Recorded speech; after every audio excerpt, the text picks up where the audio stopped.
Hi, my name is Angie Tucker. I'm a board member of Revelation Gardens, and Revelation Gardens is a Benton County nonprofit working to reduce the number of pets in need in our community. We started a weekly podcast on Sundays at 2 to talk about all things related to pets. Today's topic is pets and plants and reducing stress with gardening. Before we jump in, I'd like to remind you of our founding scripture, Revelations 21:4. He will wipe every tear from their eyes. There will be no more death or mourning or crying or pain, for the old order of things has passed away. Today, our guest speaker is Mary Gledura. Yes. All right. And I would like to share some of Mary's bio before we begin. First of all, she's from New York, but we forgive her. Secondly, her husband and her moved. They've lived in New York, but they've also lived in Arizona, and now they have moved to Tennessee to be near water. She worked at Lowe's in Paris in the garden center for 12 years as their plant expert. And she's always looking for classes in lawn care and plant care and landscaping. She had to quit Lowe's because of the COVID scare. We all know how that's been. She and her husband have done all the landscaping on every house they've ever owned. She's also renovated almost every home she's lived in. This is really cool. She built a healing garden Native American medicine wheel after cancer surgery in 1998. She joined the Camden Garden Club in 2012 and is now the president. She continues to take classes in gardening and landscaping. She sews and does macrame and loves to cook and has an amazing granddaughter and two sons, I heard. And she and her husband have taken over 9 shepherds dogs, right? Yes. Who were abused and neglected. So it's nice to have you here, Mary. Thank you. My pleasure. So first of all, tell us a little bit of your history with gardening. I started gardening at 7. I stole my first plant. Oh. I didn't realize that you were supposed to wait until after they bloom to move them because I was 7 and I felt bad for it. After that, people gave me irises. I ended up with thousands before we moved. So I was constantly moving them and repopulating areas with them. And ever since then, I've just had a very, very much love of gardening and landscaping and fixing things, fixing areas that were sad looking, and just really enjoyed it. That's cool. That's really neat. So we're here because this is Revelation Gardens and we're a pet place. And so what are some outside plants? So we're starting to get ready to be outside because of spring. What are some outside plants that might be dangerous for our pets? Basically everything. Oh. I've done a lot of research on this. Everything that I came across, I looked at a list. It's over 50 pages long. If you go on the ASPCA.org website, they have a list of everything that's dangerous to cats and dogs. I started reading through it, and I'm going, okay, I have that. Basically, cats and dogs should never eat anything outside unless it's in a garden, in a vegetable garden. There are some vegetables, basil, I'd have to look at my list, but there are some vegetables that are absolutely perfectly safe for animals. Also, lizards and parrots. You have to be very careful what you give them. I would only give them ever recommended things because there's a lot of stuff out there that's very poisonous. And of course, right now, everything's going to seed, and the pollen is covering our vehicles. We're all suffering from that. Red car. And dogs and cats suffer from that terribly. They do. So you have to be aware of your animal, that they're not suffering this time of year like we are. I have a dog that has seasonal allergies. Yes. Yeah, and it comes out on his skin. Yes. Yeah. Our last male shepherd, very rare for a male shepherd or a shepherd to have an eye condition. And he ended up having, he's the only one we ever had like that. So I had to go to an eye specialist for dogs in Nashville. They gave us this medication, and they said it's because of the allergies. Oh, wow. They have tremendous reaction in their eyes, but like we do.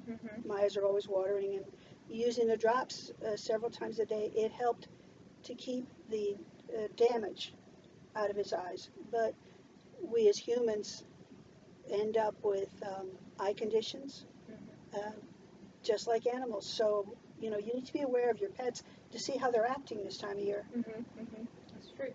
So you say everything outside is dangerous for them, but that doesn't mean I can't plant things. Most animals and uh, lizards and things like that, they are very aware of what they can eat and what they can't eat. It's Mm-hmm. ingrained in them, just as nature takes care of the animals. It also gives them a very good idea of what they can eat and what they can't eat. Mm-hmm. I mean, how many times have you ever seen an animal eat something and then just fall dead? Right. It doesn't happen. Right. Yeah. They know better. Mm-hmm. Our domesticated animals, not so much. Yeah. They have been domesticated way too much, and they don't maybe have that ingrained idea of what's good for them and what isn't. Mm-hmm. So, it is a good idea to go on websites, Google it. I Googled all kinds of things. What's good for animals, what's not good to feed them. Household food, not a good idea for Mm-hmm. pets. So, of any kind. Mm-hmm. Certain things they can eat. Other things, it's just not safe for them. Okay.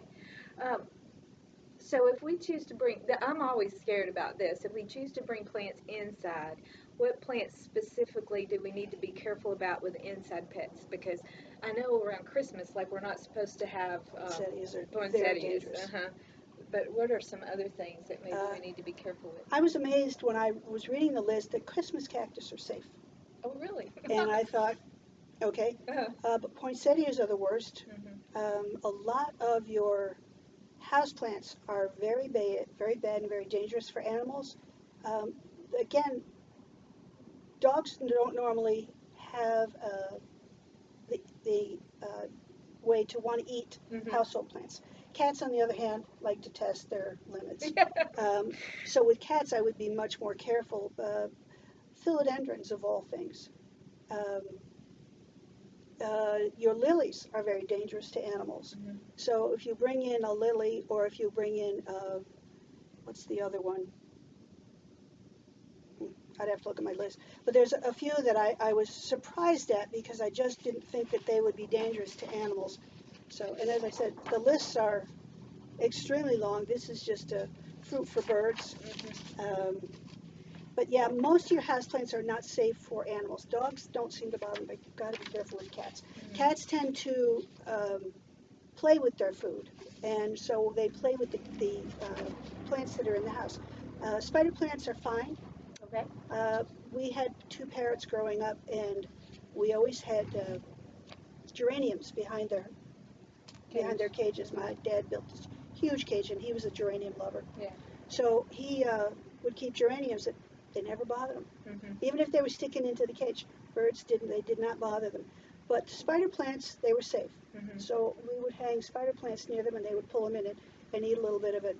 Uh, Again, animals know. Birds are very specific. You have to be very careful with birds and lizards that you don't give them things that are bad for them. Mm-hmm. I have lists of things that are great for birds and lizards, and I only took a fraction of the list. Mm-hmm. Can lizards eat fruit and vegetables? Yes. Uh, Here's some specific houseplants that are not good for dogs and cats, and same reaction for dogs and cats. They both get that anaphylactic reaction. Asparagus fern, corn plant, Dieffenbachia, elephant ears. We don't normally bring them in the house because they don't do as well, but some people do. Mm-hmm. Caladiums are a part of the elephant ear family. Caladiums are gorgeous. They're very delicate. You shouldn't touch them because of the oils on your skin, but they're not safe because the leaf will dry and it'll fall on the ground and a cat can pick it up. Lilies of any kind, any lily family, uh, even the peace lily, which so many people I see have peace lilies, and Mm-hmm. because they're always asking me on the internet about peace lilies, and they're easy to take care of. You just have to water them a lot, but they're not safe for animals. Okay. Cyclamen, which is not a normal houseplant, your philodendrons, and this is just a small list. Jade plant, aloe plant, Ooh. satin, pothos. Pothos is something I have an enormous amount of, all different colors. Mm-hmm. It hangs down. It's beautiful. Pothos, your philodendrons hang down. Cats like to play with it. They could accidentally pick it up and carry it around with them. It'll still get in their mouth, and it's not safe. Okay. So if you're going to do something like that, keep your vines short, Okay. so the cats they're not tempted to jump up and play with it. Except for spider plants, which are wonderful. So we're gonna have spider plants at my house, sounds Yes, like. yes, and they will multiply like mad. I had over 50 at one time. Oh wow. Yeah, it's crazy. Oh, okay. Um, so I was asked. I have this question: are the same plants dangerous for cats, dogs, and cats? And so you've Yes, already sort of answered that. yes, they are. Yeah. Yeah. They both have the same, because I looked up lists for both. Mhm. The reactions are exactly the same. Mhm. The anaphylactic, there's tongue swell, they can't swallow, uh, they get disoriented, uh, they just don't do well. It's not, and you know, you need to take them to the vet or call the vet and ask what it is that you can give them to keep in the house. God forbid they chew on something. Right. So So that's frightening. Um, so I'm going to kind of switch gears from the dangerous plants to tell me about can we make a garden for our pets? yes, Okay. specifically basil, Mm-hmm. beets, Mm-hmm. squash of any kind, Oh. and ginger. Uh, just amazing. Uh, they're wonderful for pets. Basil comes in a variety of different colors and different types. Don't ever get the hot ones. Okay. There is a hot basil, don't get that. But beets, there's a variety of different beets that you can get and grow. Um, and the leaves as well as the plant, the beet bulb won't hurt them. Uh, so these are things that you can have in your garden. There's a long list. I only picked a few. Um, these are houseplants that are safe for animals Mm-hmm. that you can put outside or have inside. African violets are safe. Hmm.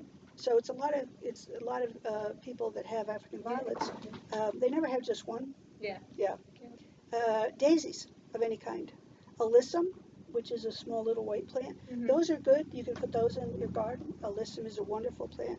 Rubber plant, uh, baby's breath, viburnum is a big shrub, so that I don't really consider something small that you'd bring in your house because it's and it only flowers in the spring.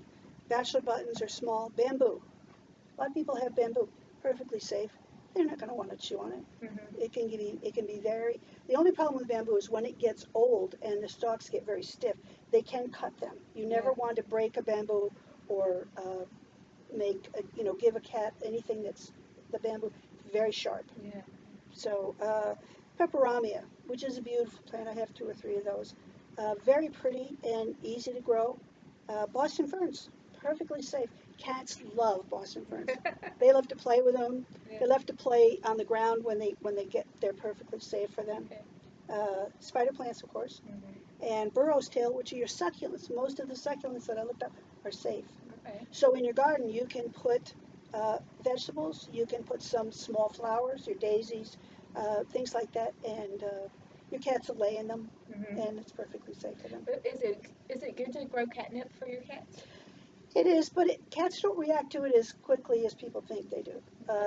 Catnip's gotten a bad rep as far as cats will chew on it, and then they sort of act weird and Mm-hmm. loopy. Yes, if they eat a lot of it. Mm-hmm. Catnip is more a comfort food to them. Mm-hmm. They'll eat a little bit of it, and that's basically all they're going to do. So people think it's funny to let's give our catnip and watch him, or catnip, and then we'll watch him do crazy. They Yeah. don't do that. Yeah. Yeah, cats are smarter than that. They know it. Yeah. Yeah, but it's perfectly safe for cats. Okay. Um, so part of our mission here at Revelation Gardens has to do with wellness and stress relief for both us and our Mm. animals. So you are a big time gardener. How might gardening help with stress relief? If you're a gardener, just gardening, just being around plants is a stress relief. If you're not a gardener, gardening can be very stressful. Mm-hmm. I've spoken to many, many people that come in Lowe's and they're going, I don't know what to do. And I always say to them, start small. Mm-hmm. Whenever you're starting a new project, you should always start small. Uh, Pick out one or two plants and look at where you want to put them. Mm-hmm. Part of gardening is to be enjoyed, but don't stress yourself out about it. Mm-hmm. I always tell people, buy one plant for your house, and I'll give them your philodendron's easy, your pothos is easy, your peperami, they're all easy plants. Start with one plant. If you keep that alive, you're doing great. And if you don't keep it alive, don't worry about it. Yeah. Every gardener has killed hundreds of plants, shrubs, trees. Yeah. Uh, it's just something, Edison did not learn how to make a light bulb the first time. It took him hundreds of times to get it Yeah. right. When you do gardening, I always have use pots. Mhm. Don't put stuff in the ground. If you're, especially if you've got physical ailments or physical conditions, use pots. There's some beautiful pots out there that are inexpensive. Uh, get them, fill them with one or two plants, put some little fairy things in there, or just put in little succulents around the edge, little flowers. Do things that are easy. If you have somebody to make you raised bed gardens, they're fabulous. Never make it more than 4 feet wide so you don't have to reach, and make it high enough so that you're comfortable sitting on the edge. And you can sit there and just enjoy the process. You can pull a weed, you can plant a flower, and then you stand back and you look and go, wow, I actually did that. So projects need to be done in a small way to start. And then once you get more comfortable with it, you can make bigger gardens. I started out, as I said, with irises. Um, but by the time we had our first big house, it took me 14 years to get around the whole house. Oh, wow. Because there was so much work to be done. The soil was horrible. So you don't want to stress yourself out if you're a part-time novice gardener. Yeah, and I love plants. I love flowers in the springtime. I love it, but I kill them. Yeah. It And happens. so sometimes, but so I've started doing just pots, and Yes. I've been so proud of that. And in the old house that I used to have, I found impatiens, Yes. and they did wonderful. So I started, instead of trying to do all kinds of different things, I ended up just, okay, I'm going to get impatiens because I know I can do it, Yeah. and that was rewarding. Yeah. Color is a stimulant, but it could also be something that soothes you. Hmm. So, patience, for example, you've got 4 or 5 different colors that are normally in a garden center. Hmm. Pick out your favorite colors. Always add some white, Hmm. because what white does is it makes the other colors pop. Yeah. Uh, so when you're doing a small garden, pick out your favorite colors, your favorite shape, because plants come in all different kinds of shapes. Uh, it's not a big, begonias are great. They come in different colors. The dark leaf are better in full sun. The light green leaves are better in a little bit more shade. But they come in wonderful colors, and once they're in the ground, you can't kill them Yeah. unless you never water them in the summers that we have here. Yeah. But other than that, yeah, color is a very soothing thing. It's like in your house. I'm sure in your house you pick colors that make you feel good. Hmm. Some rooms you want quiet, so you pick more neutral colors. Other rooms you want color and shape and different designs. Same in gardening. Hmm. Pick what's comfortable for you. But again, stick with something small first. Hmm. Yeah. So That's neat. Um, so that was my question. So that's good. You kind of answered that question. What suggestion do you have for people who might not have a green thumb and want a stress-free environment? So that I love the idea of the raised beds. hmm That's so cool. I just got some guinea pigs for my library, and I had them on the floor. And I asked in this Facebook group, should I have them on a table? And everybody's like, on a table, because it makes it so much easier to clean and all yes, that. And I can see that with the flowers too. yes, How fun! yes. Yeah, instead of having to get down on our knees and try hmm to fight it. Yeah. Um, so I have pets to help relieve my stress, but they can also be stressors. Uh, so yeah, yes, so that's true. yes, I would think gardening's the same way. Yes. So what advice might you give to people who might experience these type of situations where there's this gardening is stressing them out? You kind of answered that a little bit, but you might go into this Yes. more. For an example, a lady came in and she had pictures Hmm. of around her house. She just bought the house. She was so excited. She's never done any gardening, and she wanted to know what to put around her house. And I said to her, okay, what's the first thing you see when you drive in your driveway? And she Hmm. goes, I see the front door and the 2 sides. I said, okay, concentrate on those two, Okay. one thing at a time. I said, you're going to overwhelm yourself if you decide to make a garden out of your entire property. Hmm. No gardener ever started out designing a 200-foot garden. Hmm. They started out designing a 2 by 4 garden, or Hmm. a 1 by 2 garden, or just some pots.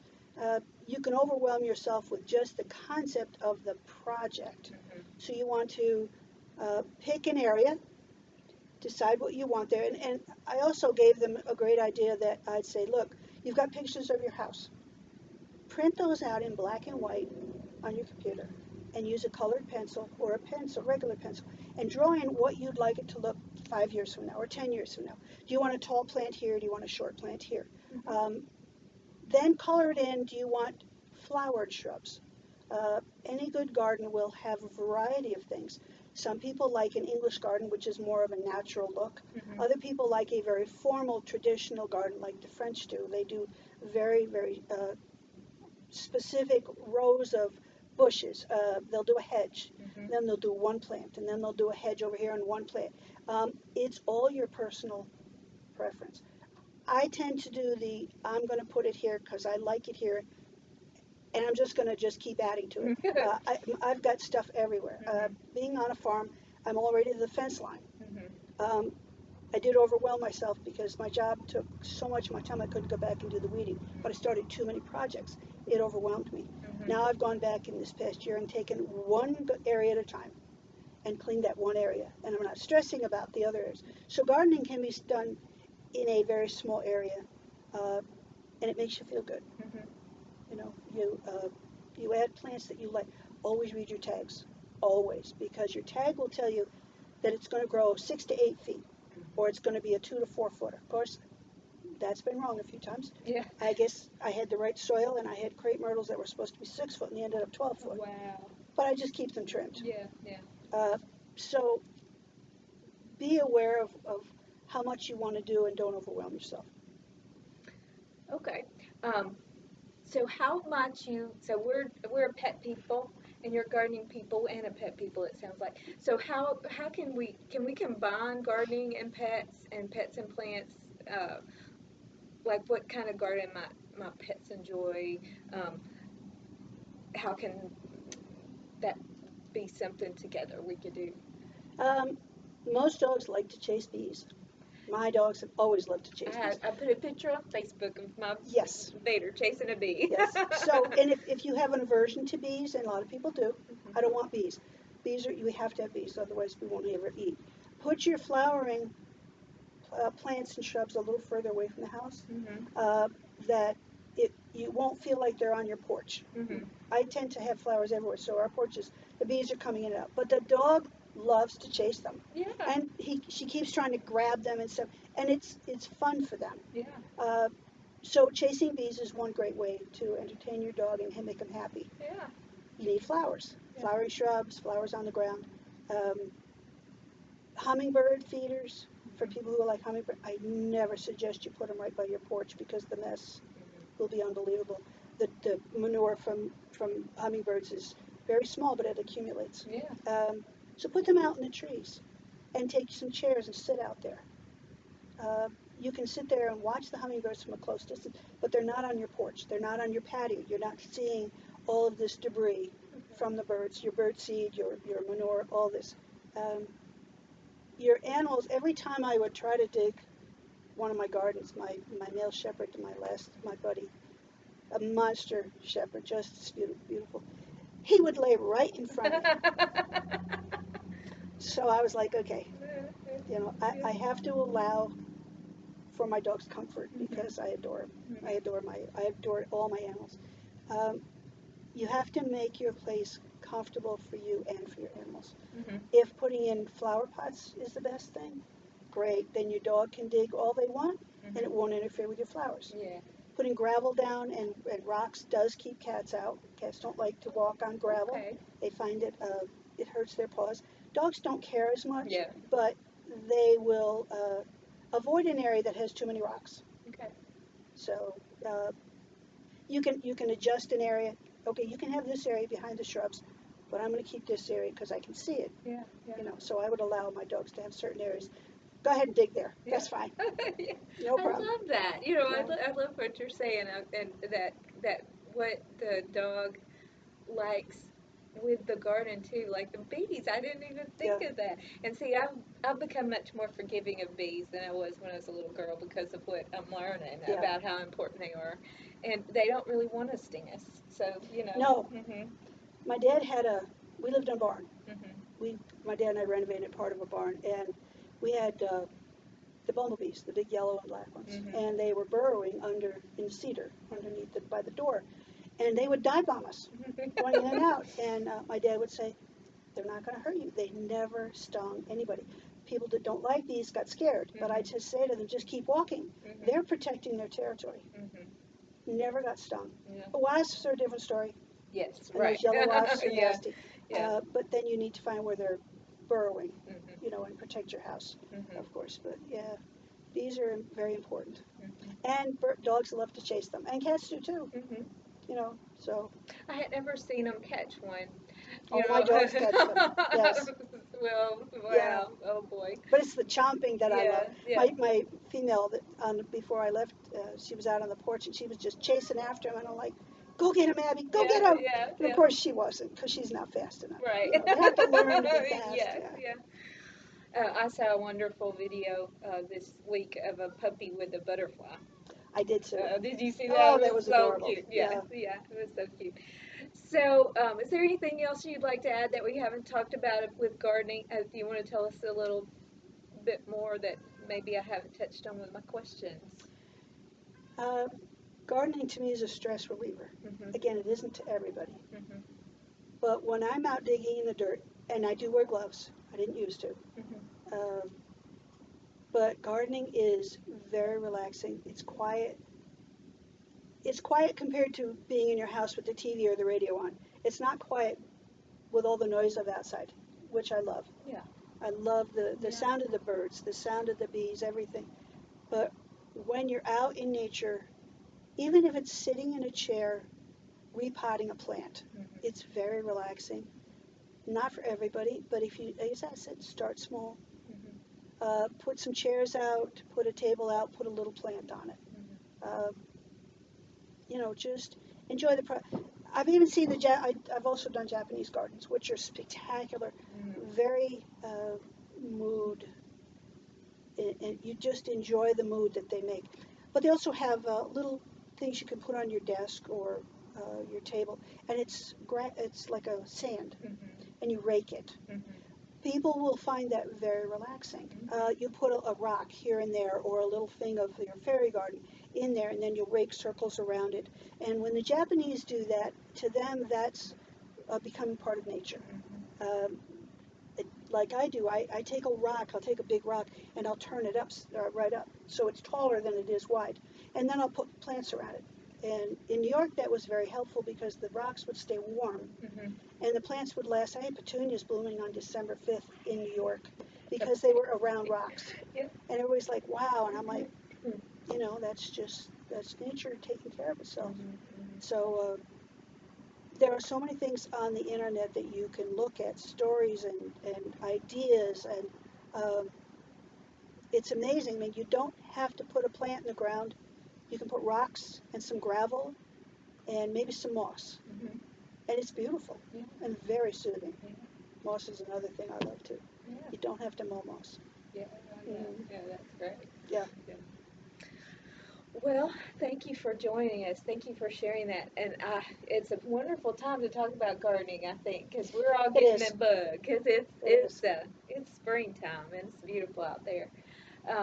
So that's our podcast for this week. Thank you so much, Mary. You're welcome. And thank everybody else for joining us today. Oh, we forgot to put our kitty out. We would like to extend a special. Oh no, the kitty is out. I forgot.